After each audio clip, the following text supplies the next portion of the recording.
नमस्कार। खेत खजाना में आपका स्वागत है। आज रविवार का दिन है और जून महीने की तारीख हो गई है 14। और आज साप्ताहिक समीक्षा के मामले में अगर बात करें तो सरसों का बाजार कुछ तेजी के बाद गिरावट की स्थिति में आ गया है। और लगता ये है कि बाजार ज़्यादा गिरने की स्थिति में नहीं है। ये फैसला करने से पहले कि बाजार आगे कैसे बढ़ेगा या पीछे जाएगा, पहले 2-3 पॉइंट्स पर चर्चा कर लेते हैं। पहली बात तो ये है कि स्ट्रेट ऑफ हॉर्मुज खुलने की धारणा मजबूत हो रही है। कहा यह जा रहा है कि ईरान और अमेरिका एक समझौते के प्रस्ताव पर हस्ताक्षर करने वाले हैं।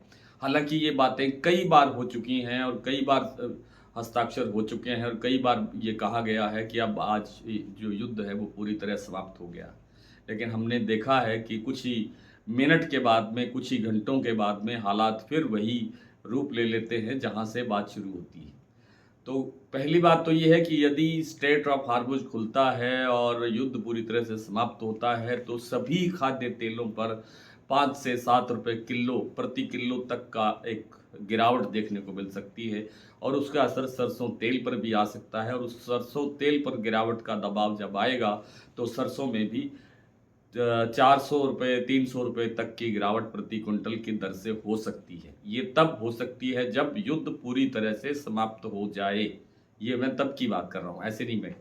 अगर मान लीजिए कि युद्ध समाप्त नहीं होता है और तनाव यथावत जारी रहता है, जैसे स्थितियां बनी हुई है, ये ज़्यादा और गंभीर होती हैं या ऐसी ही बनी रहती हैं, तो सरसों में बड़ी गिरावट की गुंजाइश नहीं लगती है।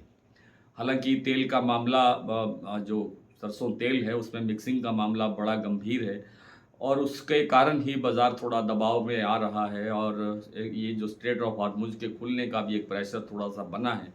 आने वाले समय के अंदर ये सब कुछ इन बातों पर निर्भर करेगा कि तेल की मांग कैसी रहती है, स्ट्रेट ऑफ हॉर्मुज खुलता है या नहीं खुलता है। खुलता है तो मैंने बता दिया आपको कि 300-400 रुपये की गिरावट सरसों में आ सकती है, 5-6 रुपये किलो तक तेल टूट सकता है। अगर ऐसी स्थितियां बनी रहती हैं तो सरसों में गिरावट की संभावना कम लगती है। और हो सकता है कि कल सुबह से ही बाजार सुधार दिखाई दे, कुछ अपने आप में दिखे दिखे कि 25-50 रुपये बाजार बढ़ रहा है। जैसे कि कल शाम को सलोनी प्लांट के अंदर 50 रुपये का सुधार दर्ज हुआ था। कल जब तक मैंने आपको वीडियो दिया तब तक बाजार यथावत था, लेकिन वीडियो बनाने के तुरंत बाद बाजार जो है सलोनी प्लांट में जो भाव है वो 50 रुपये सुधर गया था।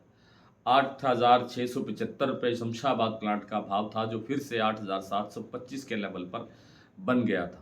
तो मैंने आपसे इसीलिए बार बार निवेदन किया है कि यदि आप अपना अपडेट बाज़ार को रखना चाहते हैं कि किस समय क्या हुआ, यदि देर शाम तक भी कोई चीज़ें चेंज होती है तो हम अपडेट करने की कोशिश करते हैं। तो आप हमारे डेली बुलेटिन की सदस्यता लेकर के आप हमारे से जुड़ सकते हैं। अब बात करते हैं सरसों के स्टॉक की। सरसों का जो स्टॉक है वो 73-74 लाख टन अभी भी बताया जा रहा है कि देश में किसानों के पास और व्यापारियों के पास, ट्रेडर्स के पास और प्लांटों के पास, और इस तरह से कुल मिलाकर के इतना सरसों है। हालांकि ये लेवल भी पिछले साल की तुलना में लगभग 11-12% कम है, कमज़ोर है पिछले साल की तुलना में। लेकिन जिस तरह से आवकें हो रही हैं, 4, साढ़े 4, 5 लाख बोरी, 5.5 लाख बोरी, ये जो लेवल एक चल रहा है जो आप देख रहे हैं, ये अगर आवकों का दौर है तो फिर मुझे लगता नहीं है कि ये 74 लाख टन का सरसों अभी बचा हुआ होगा। मुझे लगता है, मेरे जो अपना अनुमान है वो ये है कि 55-60 लाख टन से माल अधिक शायद नहीं होना चाहिए। हो सकता है मैं 100% गलत हो जाऊं, लेकिन मेरा एक अनुमान है। तो अगर ये आवकों का दौर रहता है जैसा मैं आपको बता रहा हूँ, तो फिर तो लगता नहीं है कि देश में सरसों का स्टॉक कोई बचा हुआ होगा। और अभी भी 8.5 महीने कम से कम हैं नई फसल के आने में। कैसी बिजाई होती है, मौसम कैसा रहता है, कितनी बिजाई बढ़ती है, घटती है, मौसम का असर से सरसों के उत्पादन पर कितना मतलब वृद्धि होती है या गिरावट आती है, ये सब चीज़ें बाद की बातें हैं। पहले तो हम ये देखना है कि अभी तक तो 8 महीने, 8.5 महीने तो फसल आने में समय बाकी है। फसल कैसी आएगी, बढ़ कर के आएगी, घट कर के आएगी, ये सब बातें बात की है। तो इतना लंबा समय निकालने के लिए हमारे पास शायद अब स्टॉक नहीं है।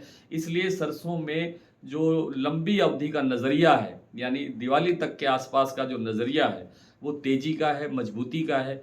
इसमें मुझे कोई लगता नहीं है कोई बहुत बड़ी गिरावट आएगी।